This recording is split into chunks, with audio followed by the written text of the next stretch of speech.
Il ne s'imaginait pas qu'un Français, comme ça, vivant chez lui, qui boive de l'alcool, qui passe par différentes étapes, puisse embrasser l'islam. Donc son image, eh ben, il a vite controversé. Et c'est en fait c'est ce qu'il a fallu faire, parce qu'on ne peut pas savoir ce qu'on a dans le cœur de chacun. Et peut-être parmi nous, parmi tous les gens qui puissent écouter, je suis sûr qu'il y a des gens qui sont dans la même situation que moi à ce moment-là. Et qu'on a la foi profonde dans son cœur, et on ne sait pas à qui s'adresser, on ne sait pas comment la découvrir, et à qui la faire découvrir. Et ben moi, mes frères et mes sœurs, je peux vous dire que la seule voie et la seule unique, c'est l'islam. La seule. Et c'est comme ça que est devenue mon épouse.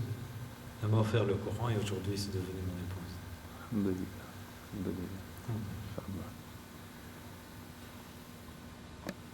va peut-être couper, peut-être.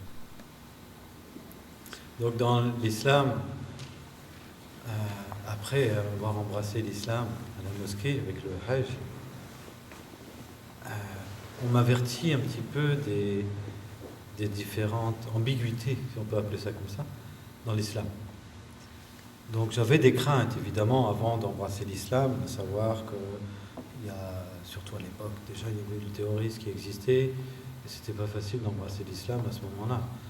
Mais déjà là, dans ce contexte très ambigu, je me suis dit, mais Allah, Dieu, Allah m'a choisi pour que je puisse embrasser l'islam de cette manière-là, dans des moments difficiles, dans une période difficile.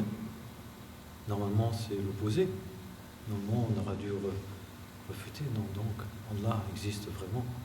Allah est vraiment toujours. Il est où? Sur son pied, sur le kursi, comme on dit en arabe. Le trône. Trône, sur le trône. Donc, j'ai dit oui, d'accord, l'islam, mais maintenant il faut que je fasse attention. Parce que, quel islam? Où? Quoi? Comment? Grande crainte, très difficile de faire le choix. Et en fait, la foi dans le cœur, très puissante, très importante, comment la guider au mieux pour ne pas la laisser perdre dans une perdition comme je connaissais déjà auparavant dans les différentes expériences de la vie que j'avais menées avec les sorcelleries, sortilèges et autres, magie noire, magie blanche et tout ce qui s'ensuit. On n'avait pas envie de tomber dans les mêmes problèmes, dans les mêmes excès. Donc là, c'est très difficile. C'est un choix qui n'est pas facile à faire. Mais Allah guide. Et il m'a donné cette chance, alhamdoulilah, d'acquérir encore une autre expérience dans l'islam. Comme j'étais avide de voyage, de rencontrer des gens, d'aller dans différents pays, et bien là, dans l'islam, c'est la même chose. J'ai rencontré des gens bien, des gens très bien, des gens mauvais, il y en a, comme partout, des gens très mauvais, mais bon, ceux-là, ils ont été écartés rapidement de mon passage, parce que lorsqu'on rentre dans l'islam, Allah nous guide, et en fait, toutes les mauvaises choses, si on veut suivre le bien, Allah nous guide vers le bien, uniquement le bien. Et toutes les choses mauvaises, les copains, les copines, les amis, tout ça, qu'il y avait auparavant, les copains de boisson, j'ai pas effacé sur mon téléphone le rappel, mais personne ne m'a appelé depuis. Étrange. Qui peut faire? Moi, j'ai provoqué personne. Ça s'est passé comme ça. Bon, après, il y a les difficultés familiales. Parce qu'on embrasse l'islam, évidemment, il y a un contraste, surtout dans nos régions en France. On est habitué à certaines traditions, et lorsqu'on enfreint certaines traditions, ça pose quelques problèmes. On n'a pas compris. On n'a pas compris. Michel, pourquoi il embrassait l'islam? Lui qui était un fêtard, qui invitait les gens et tout comme ça, d'un seul coup, il chante. Ah, ça va lui passer. Il ne va pas rester comme ça, c'est sûr. Pour eux, c'était... Mais ça les affectait. Je comprends. Je comprends, c'est normal. Je change une fois, je change deuxième fois. On se dit, bon, c'est pas sérieux, quoi. Hein, pourquoi il va pas changer une troisième fois, une quatrième fois et encore? C'est pas ça. C'est pas ça. Et ça, c'est justement dans nos familles. Il faut quand même respecter la hiérarchie, c'est normal, c'est logique. On ne peut pas transformer tout du jour au lendemain en disant allez, on passe l'éponge et on passe à autre chose tout de suite. Non, je comprends. Alors il y a un temps d'adaptation, il y a un temps, il y a un passage. Et finalement, je me suis retrouvé bien seul. Mais bien seul avec une grande chance et avec un grand sourire. Tout le monde s'est écarté et je me suis retrouvé seul avec Allah. Tout seul. Toutes les difficultés que je pouvais avoir, il n'y avait que... Je pouvais m'adresser à personne, personne ne voulait m'aider, personne ne me répondait ni au téléphone, ni nulle part, ni par email, ni par rien. Donc, bon, c'est une étape. Ça fait partie des étapes de la vie. J'en avais passé par d'autres, donc finalement, celle-là, une de plus, une de moins, ça va passer. Et en fait, ça a passé, alhamdoulilah. Pourquoi ça a passé? J'ai une explication, peut-être que les savants sauront mieux y répondre que moi, mais pour moi, je pense qu'elle est là. J'avais cette envie de prier et faire la prière. Et non seulement faire la prière, mais comme je savais qu'il fallait faire la prière à l'heure, je m'obligeais à faire la prière à l'heure. Au début, c'était pas simple, c'était pas facile. Faire les ablutions, comment faire, la timidité, faire ça devant tout le monde, comment. Il y a tous ces passages-là qui sont un peu difficiles, mais finalement ça passe très rapidement, très vite, parce que dans la prière, Allah, Dieu nous aide, mais il nous aide véritablement. C'est pas de la fiction, il nous aide véritablement. Juste après avoir fait la prière, quand on est bien concentré dans sa prière, on se sent propre, on se sent bien, on se sent digne, très digne. Et on est prêt à affronter toutes les difficultés. Alors, pour moi, c'était une explication. 5 prières, oui, parce que entre chaque prière, il y a des difficultés. Et s'il n'y avait qu'une prière, eh ben, ce serait encore plus difficile, parce qu'on n'arriverait pas à effacer entre les deux, entre les autres, les difficultés. Donc je me suis dit, si vraiment il y a 5 prières, c'est bien, l'islam est bien fait, bien établi. En fait, tout ça, j'ai lu dans le Coran, et l'appliquer en réel. L'appliquer, alors je m'obligeais aussi à aller le plus souvent possible à la mosquée. Et là, je retrouvais une sérénité. Lorsqu'on est entouré, lorsqu'on se sent proche des frères, on se sent vraiment frère. Vraiment frère, pas frère de famille, plus que ça. On sent qu'on peut compter sur celui qui est à côté de nous. Ça, c'est étrange, ça, c'est beau. On se sent en sécurité, on se sent bien.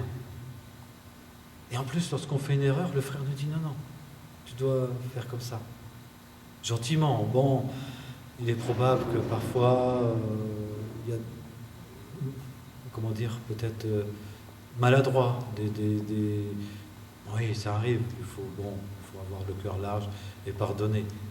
Certaines personnes ne sont pas souples. Non, c'est pas comme ça qu'il faut faire. Ils sont très brutes, très rustes. Il vaut mieux laisser aller voir un autre frère. Et puis voilà, il faut lui pardonner aussi, parce qu'il ne sait pas, il n'a peut-être pas le niveau de connaissance.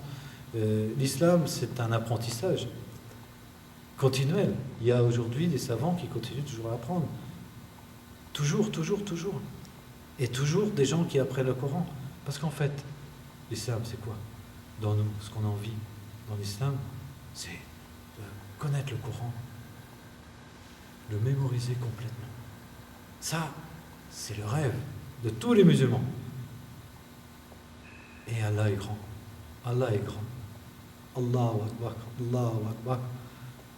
Il a donné à certaines personnes la capacité de pouvoir le mémoriser. Complètement, intégralement. Chaque sourate, intégrale. C'est très beau. C'est plus que beau, c'est magnifique. Et qui peut donner cela? Que par l'aide d'Allah. Uniquement par la volonté, l'aide d'Allah. Allah donne toutes ces choses. Et en fait, il suffit seulement de demander à Allah et il donne. Il donne suivant la capacité de chacun. Je m'en suis rendu compte. C'est pas un niveau intellectuel très élevé. J'ai pas... Non, j'ai des faiblesses. Mais j'ai d'autres qualités qu'Allah m'a données. Et finalement, suivant mon niveau, Allah me donne ce que j'ai besoin. Et non seulement ce que j'ai besoin, c'est que quand je demande à Allah dans mes prières, eh bien, il honore mes prières. Alors au début, je ne savais pas. Au début, je ne savais pas quel genre d'islam, quel islam fallait suivre. Donc je m'étais fié au Coran. Je lisais que le Coran. Un des frères me dit, non, le Coran avec la sunna. Non. Moi, la sunna, non. Non, j'avais peur. Je me dis, surtout pas, ça y est, il faut sortir tout de suite de l'islam. Pour moi, l'islam, ce n'était uniquement que le Coran. Après, le frère m'a dit, non, le Coran et la sunna sont de pair, ils vont ensemble. Et il m'a expliqué gentiment, il a su m'expliquer avec les mots qu'il fallait. Et voilà, Allah m'a mis ce frère pour m'expliquer comment mettre le pied dans le droit chemin. Et m'informer des choses. Il m'a dit, va doucement, c'est pas la peine de précipiter les choses. Il me le répétait même trop souvent. Et parfois, j'étais même un petit peu ennuyé parce que je dis, bon, moi je voudrais savoir davantage, l'avidité de connaître. Et c'est tout juste, il ne me freinait pas. Je dis, mais comment j'ai envie de progresser? Il me dit, non, va doucement. L'islam, c'est pas quelque chose de rude, c'est pas quelque chose de russe, de brutal. Il faut aller doucement, il faut prendre le juste milieu, il ne faut pas prendre l'extrême, faut pas... Moi, je ne savais pas trop, hein, quand on rentre dans l'islam comme ça, on est perdu, hein, quelque peu. Mais ça passe assez rapidement et au bout de quelques mois, je me rendais compte, oui, voilà, j'arrive à suivre, j'arrive à faire la prière avec les frères sereinement, je me sens mieux. Et il y avait toujours cette envie d'aller toujours à la mosquée. Parce que là, je me sentais en sécurité et bien. Allez, donc, je me suis rendu compte que oui, dans la prière, c'est là l'essentiel. Ça fait partie de choses essentielles dans l'islam. Parce que si on invoque Allah, il nous exauce dans la prière, au moment de la prière. Au moment où on met le front, à ce moment-là, on est le plus proche d'Allah. Imaginez, mettre le front au sol avec la prière, en étant propre, c'est au moment où on est le plus proche d'Allah. On peut lui demander, là, à ce moment-là. On peut l'invoquer. Et lorsqu'on l'invoque, eh bien, il donne. Il donne. Oui. J'ai des enfants. Je voulais avoir des enfants encore. Je suis converti à 49 ans. Donc, normalement, 49 ans. Hein. La vie est plus ou moins passée pour les enfants. Eh bien non. Avoir envie d'avoir de nouveaux enfants. Les musulmans. Ils sont musulmans. Ils sont nés de père et mère musulmans. Donc c'est un bien-être. C'est un grandiose. Mais je ne me suis pas focalisé que sur les enfants. Ça fait partie de la vie, ça fait partie d'un cursus, ça fait partie des certaines obligations, même dans l'islam, parce que dans l'islam, il y a des obligations, et ces obligations-là, ce sont des règles, et des règles qui sont bonnes, et des bonnes règles à suivre pour être bon, pour être bien. Ces règles sont bonnes.